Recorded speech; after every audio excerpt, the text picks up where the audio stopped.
låter hos i låga.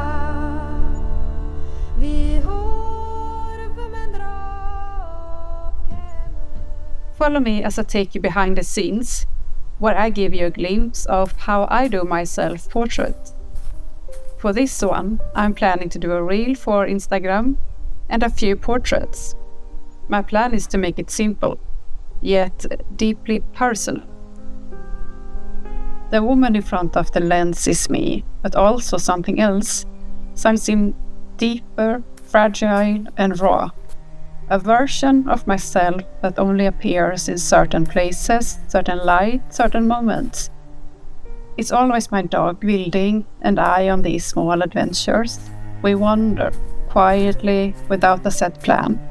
This one, we went out at the dusk, at the remains of an ancient stone circle here in the north. There is a feeling here, a weight. My gut tells me this place is haunted by very old spirits. Not frightening, really, more watchful. It's not a place to disturb. It's a place to tread lightly, to move slowly, and to speak with a soft voice. This is how I create my self-portraits now. And I say now because only one thing is certain: I will change and keep on changing. I start by scouting, testing angles, moving around, adjusting things. So much fiddling sometimes, tripods, focus, settings, and the light. A few test shots, do I like it? This one felt right, so I decided to commit. Then off with the shoes and pants. They didn't belong with a dreamy outfit. It wasn't particularly cold, maybe 4 degrees, so walking around barefoot was a small delight. I tried different angles while making sure I stayed in frame, moving slowly, changing the pose. I let the energy of the place guide me. I'm always a little awkward in front of the lens. I hope that will change someday. But for now, I try to meet the awkwardness with curiosity, because every portrait is a new version of myself.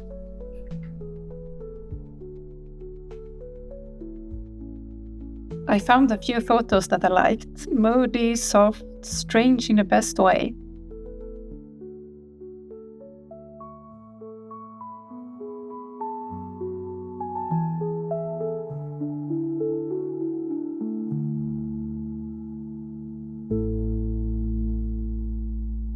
Then I decided to change the angle and start filming.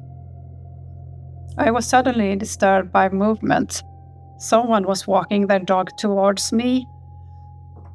Since Hvilding is very protective, I didn't want him to cause a scene, so I stopped shooting and ran to him. But maybe that's not the whole truth. I really don't like being seen while I'm out doing my thing. I'm shy, and I prefer no conversations at all when I'm shooting. I want to disappear into the landscape.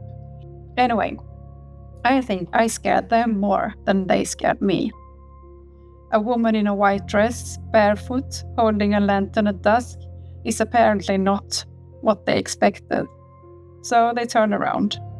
I started shooting again.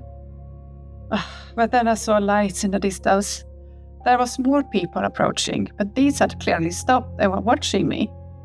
This made me even more annoyed. I grumbled to myself, like a mad woman in a long nightgown.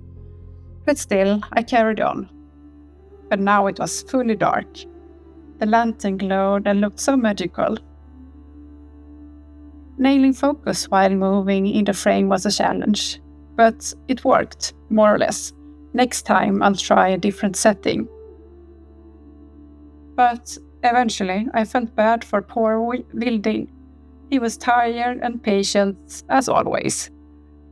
So I decided it was time to pack up and go home.